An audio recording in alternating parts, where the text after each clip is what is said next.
Good morning and good day. Welcome back to Centize, Unity Through Hypnosis, episode 16. What a beautiful day today is, just like every single day. And I truly enjoy every day. It doesn't matter if it's snowing, if it's raining, if it's icy outside, or if it's cloudy, or if the sun is shining. It don't matter. Every day is a beautiful day when you're absolutely present. This week's episode is geared around self-love and compassion for yourself. Having self-love is something I find a lot of people struggle with. And it is something that can be hard to attain, but it is definitely doable. It is definitely doable. It is understanding that you are love encompassed entirely within your being. And as we all are progressing on this ascension journey and people are coming through on their awakenings and starting to see the cracks that they have once believed true to now be false, things are starting to feel very distorted. People are starting to feel very confused. And they're being forced to face times from their past or people from their past, emotions, events, anything that has brought up uncertainty, unfamiliarity. And they're being tested to see if they choose to react instead of responding. Do you react in the same way you did before, filled with hate, greed, manipulation, or self-serving? Or do you see it through a different lens now? Do you see it through the lens of compassion, of love, of unity? That's what's important. And in doing so, you can learn to have love for yourself all over again. And understanding that it doesn't matter all that you have been through, all that you have endured, all that you've put yourself through, even in times when you were hard on yourself or even criticized yourself, made yourself feel like you weren't enough, that you can absolutely come back from all of that. And then loving yourself and forgiving yourself is truly the greatest gift you can give yourself. And to move forward, that gives you the space to then love another. Because the saying is true, you can't love someone else truly until you love yourself. Because in loving yourself, you know your own worth. You know how much love you pour into yourself, how much you appreciate all the little things that you do for yourself, and appreciating and loving all of that spills out, pours over out of the cup, onto the floor, into someone else. Because that's when someone sees you. Someone sees the light in you, sees how much you love yourself, and says, hey, I want to get to know that person. I want to say hi. Let's become friends. Let's see where this goes. Or let's dive all in. You are captivating. You're the most beautiful person I have ever seen. Would you like to go on a date? Your entire world shifts. And it just starts by loving yourself. This past weekend, we do group hypnosis every weekend. And this past weekend, we did self-love. We did a hypnosis on self-love and having self-compassion. And there's a part in there that was really powerful and I feel would be really good for this podcast episode. That really helped people to understand how to really grasp the areas in their life that they can focus on and do the work themselves that can help them achieve that inner knowing of you are enough. There's so many of us that have based our views and our opinions on ourselves solely on the societal norms. We see it on TV all the time. They're all subliminal messages. Things have started shifting over the past couple years, but I think back to swimsuits. Swimsuits were a big one. You know, to be in a swimsuit, you always saw these swimsuit models, itty bitty bikinis. Sometimes you saw one piece, but even still, they were itty bitty. That's what beauty was designed around. You had to be a certain size. And so if you were bigger, like myself, as you all know, I'm transgender. When I was female, when I was younger, I wasn't itty bitty. I was raised on a farm, baling hay, showing horses, playing sports. I was bulky. I was built like a linebacker. And I was a little fluffy. I love food. I've always had an absolute obsession with food. And because of those, I never felt comfortable. So what did I do? I'd get a one-piece bathing suit. I'd find these big, baggy swimming trunks that went all the way down to my knees. And then I would wear a t-shirt over top. That's what I was swimming because I didn't love myself enough to know at that time that my body was absolutely perfect. It was absolutely beautiful. There was not a single thing wrong with who I was. And of course, as we grow older, our bodies develop. They may go in different directions. You may get bigger, you may get smaller. If you're female, your chest may get bigger, may not. Same with your butt, right? But that's okay. That's part of evolution. That is part of evolving and loving yourself. Our bodies are miraculous beings. And to know that, and to know that if you take care of it and love it as much as you try to love another human being, it will respond. Because your voice is God to your body. Your body is always listening. It hears every single word. Every time you put yourself down. If you're you're fluffy and you avoid mirrors because you think you're fat, well, it hears that. You don't even have to say it. Your thoughts and your words are so much more powerful than you even know. Say you're at work and you have to give a work presentation. And it's got to be in front of all these directors, the CEO will be there, CFO, CMO, whatever you do. And you're just a staff employee. But you have to give a presentation.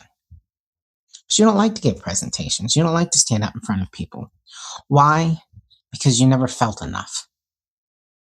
You never felt like what you had to say was important enough. And it didn't matter how many times you've tried to envision every single person in their underwear, or try to remind yourself that everybody puts their pants on the same exact way every single morning. But that titles was important. And so you get up and you give your presentation and you're a ball of nerves. You stumble, you stutter, you use all these filler words, and you're just trying to get through it as quickly as possible, and you're speaking really, really fast, hoping that nobody asks you a single question, and your 10-minute presentation ends up taking 2.5 minutes. And it's done. You finish your presentation and nobody asks a single question.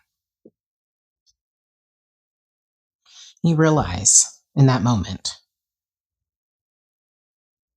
nobody really cares. Everybody is here to do a job. Now, what I just spoke of was my own personal experience when I was an accountant. I had to do that. I had to do that twice a month. It was a pre-close and a post-close meeting. It was intense. Even in high school, I hated, I loathed having to do public speaking, and even was forced to take a public speaking class. And I would get up there and I would just start crying because I just felt so invisible, so invisible. And I was afraid that no matter what I had to say, even if it was on a topic, that I was going to be made fun of, that I was going to be made less than. And so it trickled into my adulthood. I took roles to where I wouldn't have to be of any importance based on title. Because as we know, when you're staff, you're just staff. You clock in, you do your job, you go home. But as you move up and get into a supervisor role, manager, director, you've got more responsibilities. And now you become the face of something. You have to be representative of something, of someone, of people. But when you don't know your own value, you don't know your own worth, and you don't believe it, you don't have any love for yourself. And so it took me a while to understand that it didn't matter what I said. If I stood up in that room and I told them the sky was purple and it rained monkeys all day long, that if they responded and said, that's a crock of shit, none of that ever happens. It didn't matter. All that mattered was that I believed in me. I believed in what I had to say, because again, everybody has their own perspective. Granted, that would have been a lie, but the point is, I gave my presentation. I represented the numbers in the best way, in the highest, most greatest ability I could. That it didn't matter if they didn't like the results or not. The results were what they were. It is what it is. I was simply just a voice for those numbers. And so my presentations got easier. I started typing up my presentations and just reading them, because all of our meetings were virtual, and just reading my presentation. And that helped me slow down. That helped me understand that it really, truly didn't matter. And I started to, I wouldn't say enjoy the presentations, but I wasn't as anxious as I used to be. And now I love getting up in front of people, because I love me. And I know that no matter what I have to say, if I piss someone off, if they don't like what I have to say, if they don't like what I have to, they don't like what I have to say or hear or any of it, that's on them. That's not on me.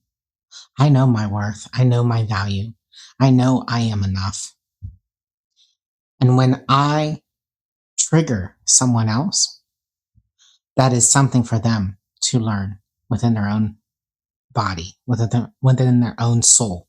Because when you're triggered, remember, it is something that is out of alignment within our bodies. So this episode is really trying to help you to understand that, life is what it is. You create the reality. Be present in the moment. Love yourself regardless of anyone else's opinions, no matter what they have to say about you, because their opinions do not matter.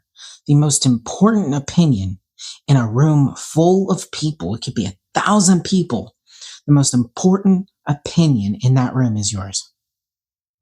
Because your opinion is the only one that affects your body.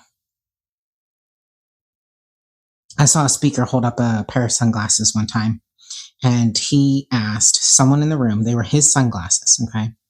He asked someone in the room to say 3 things they loved about the sunglasses. And so they did. They said 3 things about the sunglasses. Now, he said, I want you to say 3 things that you don't like about the sunglasses. So he did. And then he showed, and he said, do the sunglasses look different? Nope. The sunglasses represented him, who he was. And he was making a point that it didn't matter whether somebody gives you a good opinion or a bad opinion. It changes absolutely nothing about you. Only your opinion, only your thoughts, only your words affect who you are. So love yourself entirely for who you are, flaws and all. Work with them, embrace your flaws, see them as part of you, not a separate aspect of you. Don't individualize them, don't give them labels. Love every bit of you. We all have little quirks that we do, little things that, some others might find irritating, and that's okay. Because they only find it irritating because it's out of alignment with them. It's not something that they would do, and that's okay. Because they aren't you. Allow them to be irritated. Allow them to be triggered by who you are. Because every time you trigger someone, you are helping them. You are helping them awaken. You're helping them learn something about themselves. So don't be afraid to upset people. Allow them. Allow them to be upset. Allow them to be mad. And just stay true to who you are. Lead from the heart. Speak with your heart. And as long as you're not hurting anybody, as long as you're not reacting to someone being mad, if someone's yelling at you, don't yell back. Allow them to yell. And just walk away in silence. Or just allow them to yell and say, I'm sorry for whoever hurt you. That made you feel like you could react like that. Because that stops the conversation. That stops them dead in their tracks. Then at that point, how can they move forward? Because then they're like, wow, nobody's ever really put that into perspective like that. And that's what we're here to do. So what I'm going to ask you to do is I'm going to ask you to just sit comfortably wherever you are. I want you to close your eyes and take a deep breath in through your nose and out your mouth. And I want you to bring awareness now to a time when you were hard on yourself. Not to relive it, only to acknowledge it. You may notice an image, a feeling, or a memory. Now, from your heart, I want you to send compassion to that version of you and silently say to yourself, you did the best you could with what you knew then. Notice how it feels to offer kindness instead of criticism. This is healing. And if resistance appears, meet that too with compassion. Now imagine wrapping that past self in light, letting them know that they are forgiven, loved, and even enough. Allow any sense of release to happen naturally. There is absolutely no rush.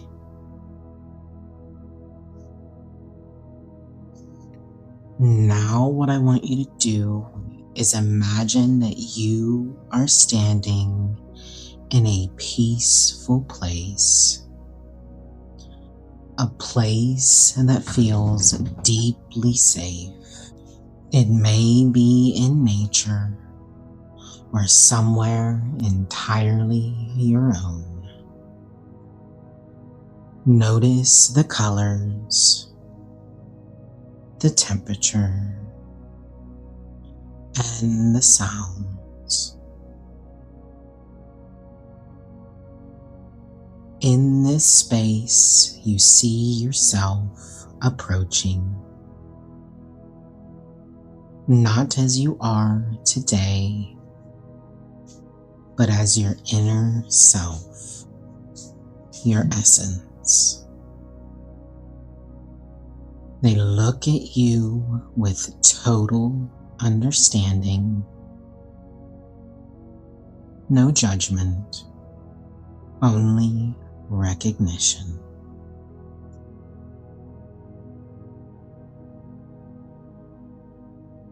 Now imagine embracing this version of yourself. Feel what it's like to be held by your own love. This is radical self-love, not earned, not conditional, simply present. I want you to feel what it's like to be held by your own love.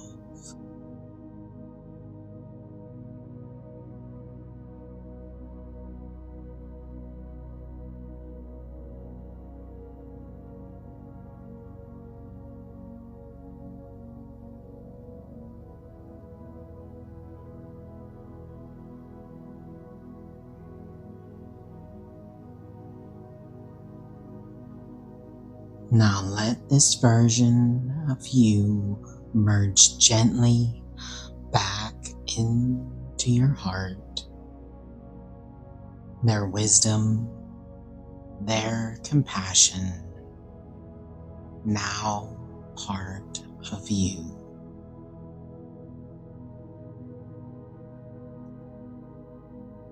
And when you're ready, open your eyes, knowing that you are safe, you are supported, and you are always and will always be enough.